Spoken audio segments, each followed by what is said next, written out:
The Lynn family had two child brides, myself and Mia Lee. On Yves Lewis's 25th birthday, Mia Lee tragically perished in an accident, whereupon I became the Lynn family's daughter-in-law. After our marriage, my husband and I maintained a respectful and deeply affectionate bond. For him and the Lynn family, I relinquished all I possessed, believing I would spend my days in tranquil happiness. Yet, in my 60th year, my husband unexpectedly proposed interring Mia Lee's ashes in the Lynn family ancestral grave, thereby supplanting my rightful place. I was consumed by fury. I wept. I raged. I even cursed, yet my husband remained stubbornly resolute to extinguish any lingering hope. He confessed he had already drafted a will, stipulating that upon his death, I would leave with nothing but the clothes on my back. When I discovered my three sons, nay, all our descendants, sided with him, I was consumed by such rage that I vomited blood and died a wretched death before his very eyes. Upon opening my eyes again, I found myself returned to the day the Lynn family chose its daughter-in-law. Yves' father stood in the high hall, his expression solemn. Yves, you are of age. It is time to make your decision. Speak. Whom do you choose to be your wife? Yves' mother smiled affably. I wager my son will undoubtedly choose Winnie. He's been devoted to her since childhood. In both appearance and intellect, I far surpassed Mia Lee. All within the Lynn family knew I was the preordained daughter-in-law. Yet, in this life, Yves Lewis cast a chilling glance my way, his eyes harboring profound aversion and animosity. I understood in an instant, he too had been reborn. Since your heart remains captive to Mia Lee, I shall concede her to you. I stood proactively and declared, Uncle Lynn, Winnie is acutely aware of her lack of talent and unremarkable appearance, rendering her unworthy of Yves. Therefore, I relinquish my claim. Yves Lewis was visibly taken aback. A flicker of astonishment crossed his eyes, only to be replaced by his usual icy detachment. He said nothing, turning abruptly to leave the hall. I knew precisely his purpose. At this juncture, Mia Lee was yet unharmed, and all could still be averted. I remained standing, a rueful smile gracing my lips. The decades of marital devotion in my past life, it seemed, had been nothing more than a cruel illusion. Winnie, what was that you said? Yves' father's voice echoed from above. I lifted my gaze to meet his. This man, who once cherished me as his own daughter, now wore a mask of utter perplexity. I inhaled deeply, my voice so unnervingly calm it felt alien even to myself. Uncle Lynn, as Yves' heart is elsewhere, I relinquished my position as the chosen wife. Yves' father and mother exchanged uncertain glances. Given their son's resolute departure, they were at a loss for comforting words. I silently retreated to my room to pack, preparing for my departure. The following day, my social media feed was inundated with Yves Lewis and Mia Lee's official announcement. In the photographs, Mia Lee nestled in Yves Lewis' arms, her smile as radiant as the early summer sun. Yves Lewis held her waist tightly, his eyes overflowing with tenderness and affection. I swiped the notifications away, my face betraying no emotion. At noon, a commotion arose downstairs. I stood by the window, watching Yves Lewis intimately take Mia Lee's arm as they swaggered through the Lynn family gate. Before long, a heated argument erupted from the study. Yves Lewis' voice was sharp. Dad, I have already said, I choose Mia. Why is Winnie still the head designer? Yves' father patiently explained. Yves, Winnie has always been in charge of the jewelry sector. Suddenly changing personnel will impact the company's stock price. I don't care. Yves Lewis interrupted. I have decided that Mia is to be the daughter-in-law of the Lynn family. Do you truly prefer to trust an outsider rather than your own son's choice? The jewelry business has been Lynn's group's primary focus in recent years. In my previous life, through my efforts. Lynn's group soared to become the leading force in Y City's jewelry industry, securing my position as head designer. Yves Lewis was well aware of this. Minutes later, the housekeeper led me to the study where Yves' father sat behind a large rosewood desk, appearing weary. He gestured for me to sit, his fingers drumming a dull rhythm on the desktop. "Winnie, there is something I must discuss with you, Uncle Lynn." "There is no need to say more," I interrupted him, my voice so calm it felt foreign even to myself. "I understand." Yves' father lifted his head, a flicker of surprise giving way to profound remorse. For years, he held me in high regard, nurturing me as if I were his own daughter. But in the face of the present circumstances, Yves' father is powerless. He is nearing retirement, and someone must inherit the mantle of this family. Yves' father sighed deeply. "The jewelry business has always been under your purview. A sudden change would be most imprudent, but as you know, Yves' temper is more intractable even than my own." I nodded. "Uncle Lynn, I understand." Withdrawing a prepared file bag and a jade bracelet from within my robes, I placed them gently upon the table. Contained within the bag are all current jewelry design materials and handover documents. Yves knows the password. Yves' father fixed his gaze upon the jade bracelet, his fingers trembling almost imperceptibly. "This heirloom, passed down through generations of the Lynn family, symbolizes the status of the Lynn family's future daughter-in-law and is said to be of inestimable value. Since the age of 18, I have carried it with me, and it has become almost an extension of myself. In my previous life, it remained with me until the very precipice of death." Gazing upon my placid countenance, Yves' father hesitated, rendered speechless. I rose and offered him a bow. "Uncle Lynn, I am eternally grateful for your care these past years. Winnie thanks you most sincerely." The study door was abruptly thrust open, and Yves Lewis entered with hasty strides. "Merely close behind, Dad. Is everything settled?" He spared me not a glance, proceeding directly to Yves' father. Yves' father nodded with resignation, sliding the documents and the jade bracelet towards him. "Winnie has already consented to the transfer." Before Yves Lewis could utter a word, Mia Lee had snatched the jade bracelet, her eyes betraying an unconcealable elation and triumph, a spectacle that elicited a slight frown from Yves' father. "Wait," I interjected, prompting Yves Lewis to frown. "Winnie, surely you don't intend to renege?" I shook my head and withdrew a separate document from the file. Contained within are the core secrets of the jewelry project, including private agreements with key clients and the special terms afforded to crucial suppliers. Yves Lewis accepted the folder with suspicion, quickly scanning its contents, his brow furrowed with increasing concern. Improper handling of these details could result in substantial losses for the Lewis Corporation in the future.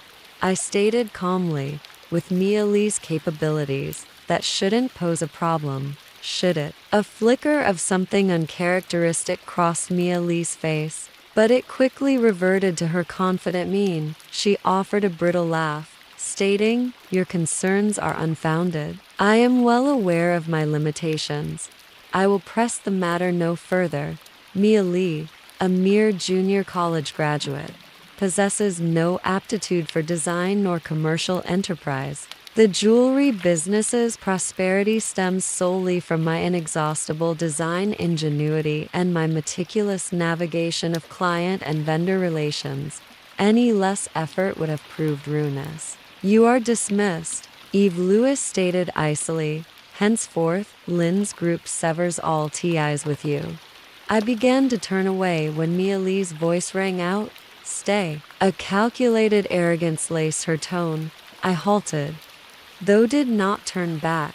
Now that Winnie has been rejected, she can no longer be considered a member of the Lynn family, correct? According to the rules, she should not remain within the Lynn family and ought to be leaving with nothing but the clothes on her back. Yves, What is your opinion?" The air in the study solidified instantly. I turned slowly, my gaze passing over Mia Lee's triumphant face and landing directly on Yves Lewis. "Is this your wish?" He stood there, his expression shifting incessantly. His eyelashes trembled.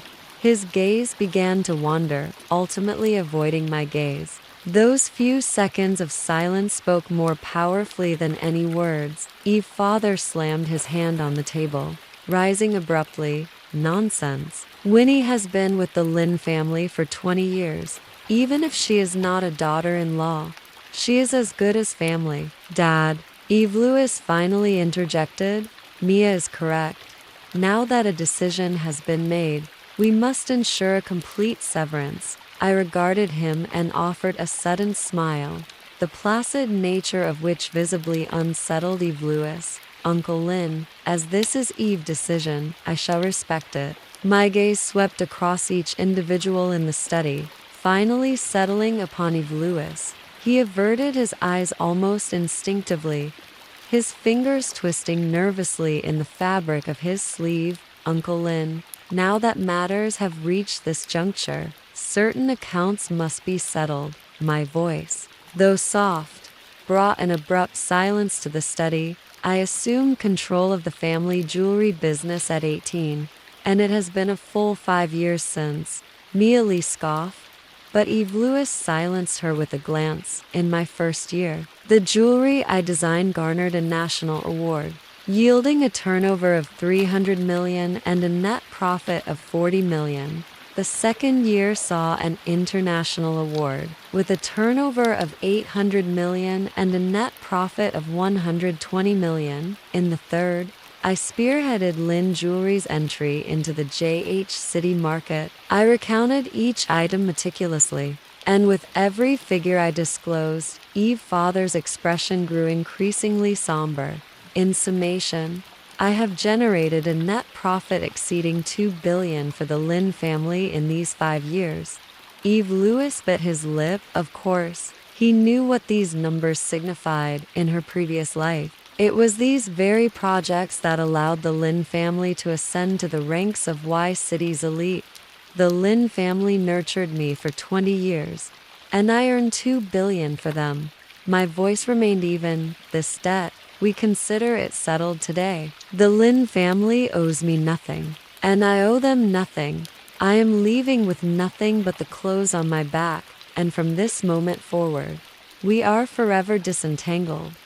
Mia Lee suddenly sneered. "That sounds virtuous enough, but does one truly leave with nothing but the clothes on one's back in this fashion?" She advanced and roughly tugged at my dress. "This haute couture gown is worth tens of thousands, wouldn't you agree?" She tugged at my cuff, revealing the Patek Philippe. "Your watch costs at least 1 million, she sneered. Then she pulled the car keys from my bag. "And this limited edition supercar, over 10 million, all of this. Is there anything didn't cost the Lynn family's money?" I endured her prodding and humiliation, my gaze fixed on Yves Lewis. His nails had already dug into his palm, yet he remained silent. "Yves," I asked softly, "are our years of affection truly worth nothing?" His eyelashes trembled slightly. He opened his mouth, but ultimately remained silent. I had believed that, reborn, I had already relinquished all attachment, unexpectedly. Even now, my heart feels as though it has been flayed, the pain near suffocating.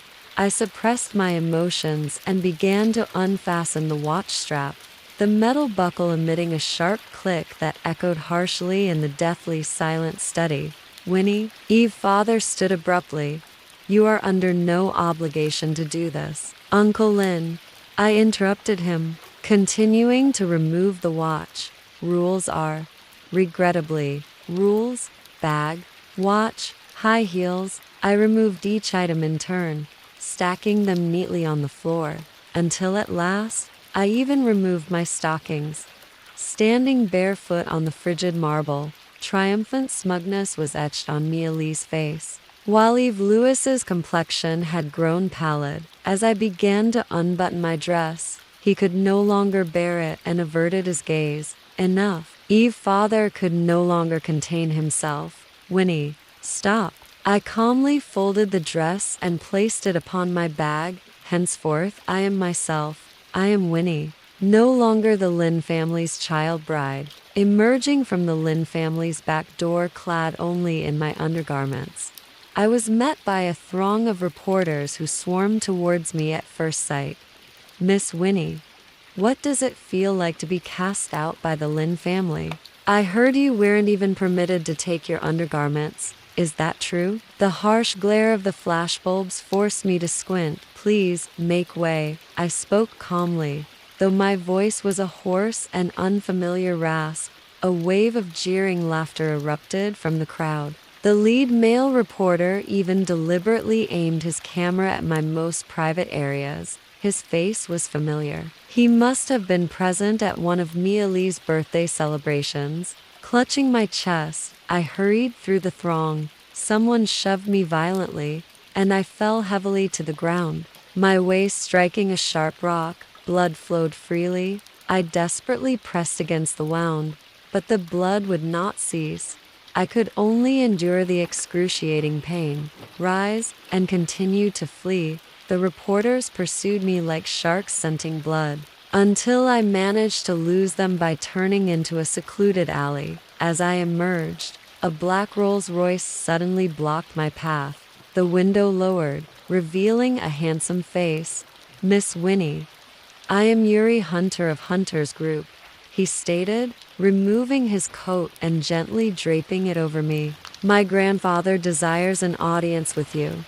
Would that be amenable? I was stunned. Yuri Hunter, the celebrated young master of the J Circle, the Hunter family, a truly established and top-tier aristocratic family in my previous life. I toiled for a decade merely to forge a tenuous link with this formidable entity. Now, they proactively seek me out. I straightened my posture and nodded solemnly. It would be my distinct honor. The following day, within the Lynn family villa, Yves Lewis was staring blankly at his phone screen. Trending number 1, Winnie, the Lynn family's child bride, is stripped of her position as daughter-in-law, cast out, and paraded naked through the streets. The world is in decline, utterly disgraceful. It is said that had young Master Lynn not considered their years of acquaintance, she would have been deprived of even her undergarments. Yesterday, the esteemed head designer of Lynn jewelry. Today, less fortunate than a pauper, truly wretched. Why is anyone surprised? Such is the fate of dogs kept by the wealthy. He clicked on the video instinctively. The sight of the naked, faltering figure sent a tremor through him as the camera lingered on Winnie's profusely bleeding waist and the aged scar upon her abdomen. His fingers locked in place. Yves, what are you looking at? Mia Lee embraced him from behind. When she saw his phone, she laughed triumphantly. This is wonderful. It was worth enlisting dozens of media outlets to wait for her. Now, all of Y City knows what Winnie is really like. Surely no one will dare question your choice again. Yves Lewis managed a smile, but a nameless agitation stirred within him. The image of Winnie's bleeding body replayed in his mind. After a few moments, he abruptly seized Mia Lee's hand and pulled her close, mistaking his mood. Mia Lee cast a sultry glance his way. What is it, Yves? You only took me 3 times last night.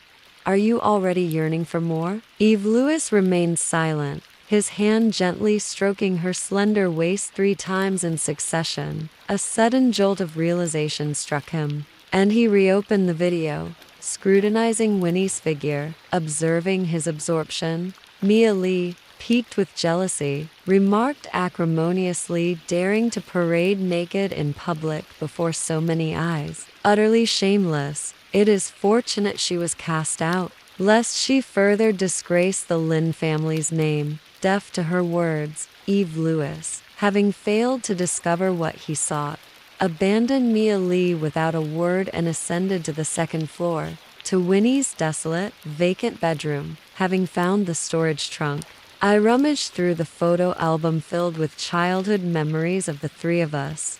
Yet, Within that thick volume, there was but a single photograph of Winnie.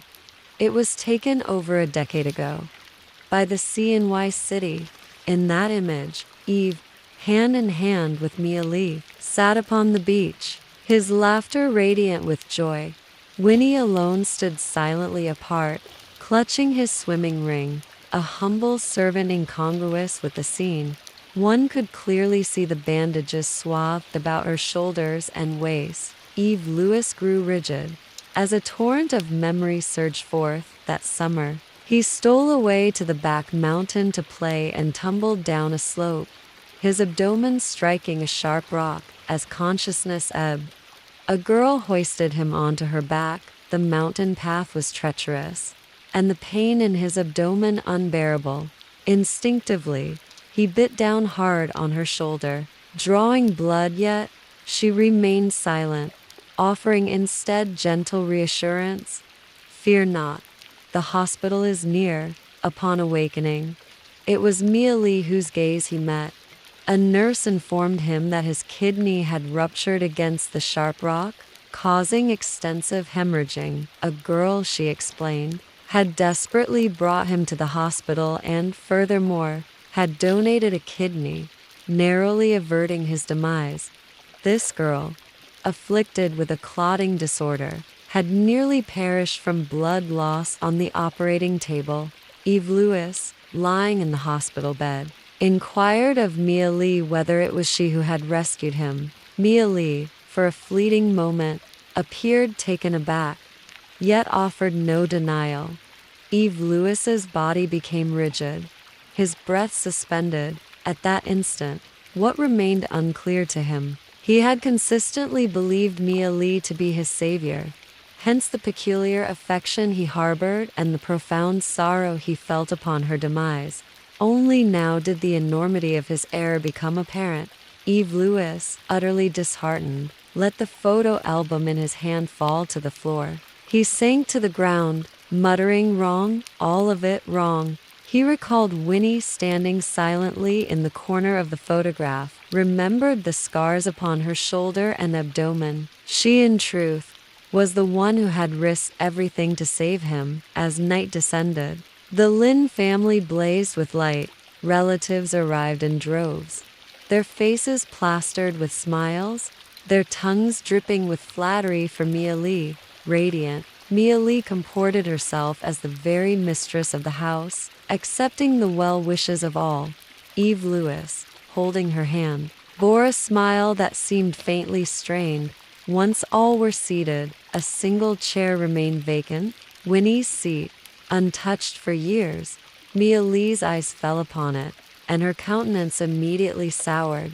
Releasing Yves Lewis's hand, she swiftly approached the chair, shoving it violently to the floor. Turning to the elderly steward, she snapped, "What is the meaning of this? Why is a chair for an outsider placed here on this occasion? Have you become senile?"